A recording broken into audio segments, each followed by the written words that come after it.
강대국 마지노선인 한국과 프랑스 2024년 기준 군사력은 과연 얼마나 차이 나는지 아시나요?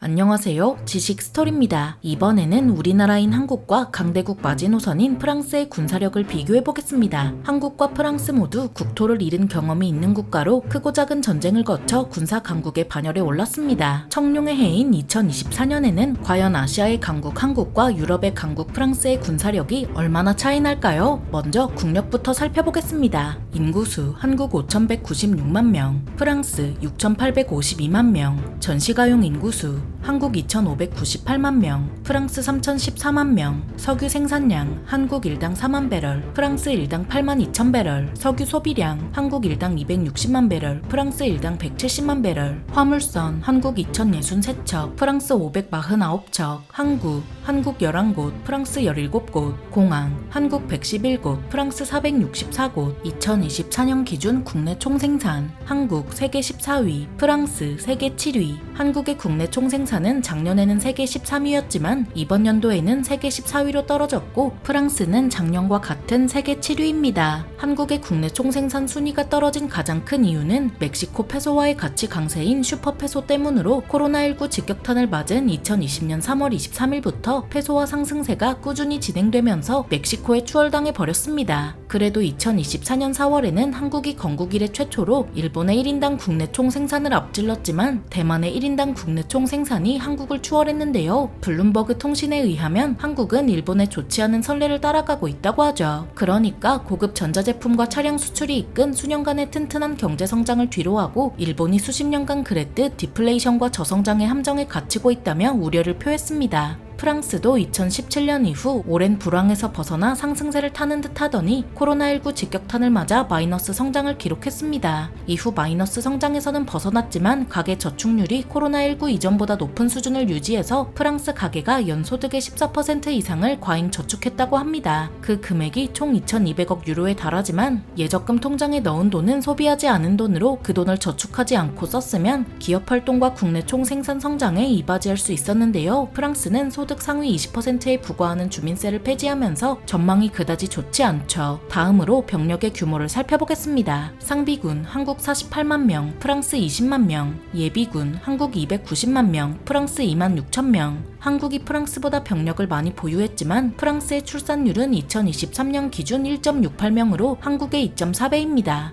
한국은 2017년까지 합계 출산율 한 명대가 안 무너졌지만 2018년부터 한 명대가 무너진 0.98명을 기록하더니 5년 만에 0.72명까지 급락하고 말았습니다. 이렇듯 한국은 더 말할 것도 없이 유례없는 저출산을 겪고 있는데요. 10년 뒤에는 육군 병력이 29만 명으로 20년 뒤에는 19만 명으로 줄어들어서 3배에서 5배 많은 적을 맞이해야 하는 초유의 사태를 겪고 있죠. 예비군도 이미 300만 명대가 무너진 290만으로 시간이 흐를수록 더 감소하는 건 정해져 있습니다. 프랑스가 상비군과 예비군 모두 적은 편이어도 군인의 대우가 손꼽을 정도로 좋다는 점과 오랜 기간 외인 부대를 운용해온 경험을 고려하면 과연 병력이 적은 게 문제인지 싶습니다. 병력이 적어도 당장 충원할 수 있는 프랑스와 달리 한국은 병력이 많아도 당장 충원할 수 없는 그런 상황을 향해 가고 있는데요. 양성 징병제를 하면 20년 후에도 50%의 징집률로 30만 병력을 유지할 수 있는 만큼 미래를 생각해서라도 정말 진지하게 고려해봐야겠죠. 다음으로 육상 전력을 살펴보겠습니다.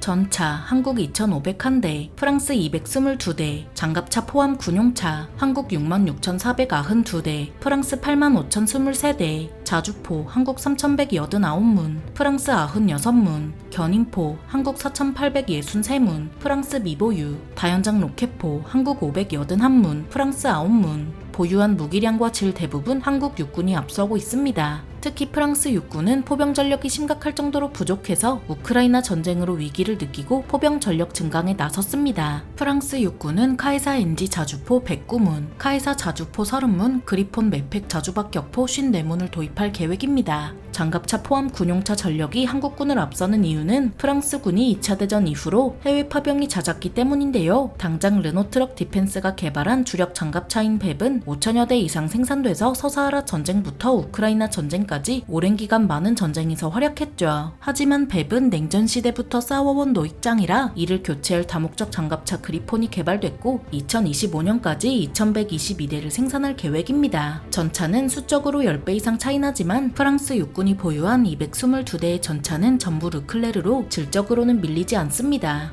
게다가 프랑스군은 200대의 르클레르를 2029년까지 XLR 사양으로 개수할 계획으로 여기에 약 3억 3천만 유로를 들였는데요. 전술 인터페이스, 무전 시스템, GPS 시스템 같은 신형 전자장비는 물론 신형 사격 통제 장치, 엔진 노후화 관리, 신형 원격 제어 기관총, 급조 폭발물 제머, 복합장갑, 슬랫 아머 등이 적용되죠. 다음으로 해상 전력을 살펴보겠습니다. 보유 함정수 한국 200척, 프랑스 128척, 항공모함 한국 미보유, 프랑스 1척, 헬기모함 한국 2척, 프랑스 3척, 구축함 한국 13척, 프랑스 10척, 호위함 한국 17척, 프랑스 11척, 초계함 한국 5척, 프랑스 미보유, 고속정 한국 35척, 프랑스 15척, 잠수함 한국 22척, 프랑스 9척, 기뢰 부설함과 소해정 한국 14척, 프랑스 17척. 함정 보유수 자체는 한국 해군이 앞서지만 프랑스 해군에는 원자력 항공모함과 원자력 잠수함이라는 최강의 전력을 갖추고 있습니다. 일단 42,500톤급 원자력 항공모함인 샤를 드골급은 라파렘 30기와 E2C 호크아이 2기를 탑재했으며 상륙부대 800명과 탄약 500톤을 수송할 수 있습니다. 그리고 전략원잠인 르트리옹판급을 4척 보유했는데 TNT 150킬로톤 위력의 열핵탄두 6개에서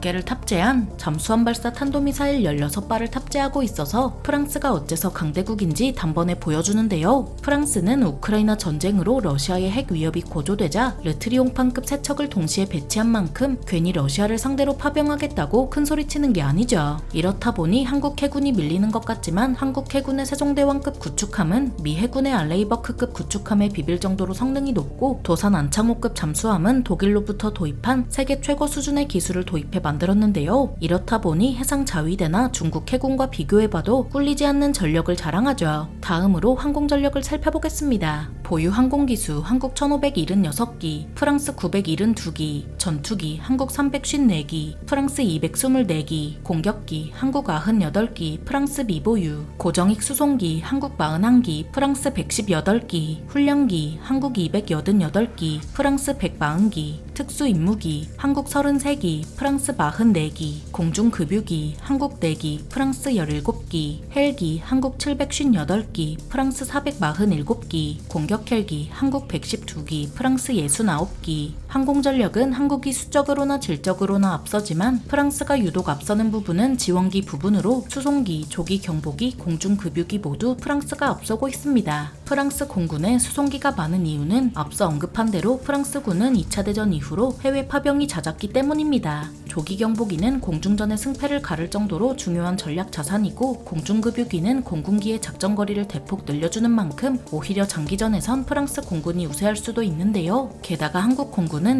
FA-50이나 KF-21 같은 일부 기종을 제외하고는 절대 다수가 외국산이지만 프랑스 공군은 라팔과 미라주 2000 모두 자국산으로 부품 수급과 정비, 수리에 큰 이점을 먹고 들어가죠. 심지어 프랑스는 냉전이 막을 내린 이후에도 공중발사 핵전력이 필요하다고 여겨서 ASMP라 불리는 핵순항미사일을 여전히 운용하고 있습니다. 라팔에서 발사되는 ASMP는 속도는 마하 3에 사거리는 500km 이상으로 300kton 핵탄두를 탑재했습니다. 결정적으로 프랑스는 현대전에서 빠질 수 없는 군사위성을 총 21기 운용하고 있는데요. 거기에 독일과 이탈리아와 맺은 위성 이용 협약에 따라 두 국가가 운용하는 위성도 이용할 수 있죠. 마지막으로 핵전력을 살펴보겠습니다. 핵무기 보유수 한국 미보유, 프랑스 290발. 프랑스는 전략 원잠과 전략 공군으로 투사할 수 있는 핵무기를 총 290발이나 보유한 명실상부한 핵 보유국으로 핵전력만큼은 총 350발 보유한 중국의 뒤를 잇는 수준입니다. 이렇듯 프랑스는 냉전이 막을 내린 후 이어진 군축에도 강군을 유지해온 유럽의 강대국으로 유사시에 러시아에 맞설 수 있는 몇 안 되는 국가인데요. 비록 한국과 프랑스의 군사력을 비교하기는 했지만 에어버스로 대표되는 한국과 프랑스의 우호 관계가 급변하는 국제정세 속에서도 오래도록 유지되길 바랍니다. 우리나라인 한국과 강대국 마지노선인 프랑스의 군사력을 비교해봤는데요. 영상이 유익하셨다면 구독과 좋아요 부탁드립니다. 감사합니다. 지식스토리였습니다.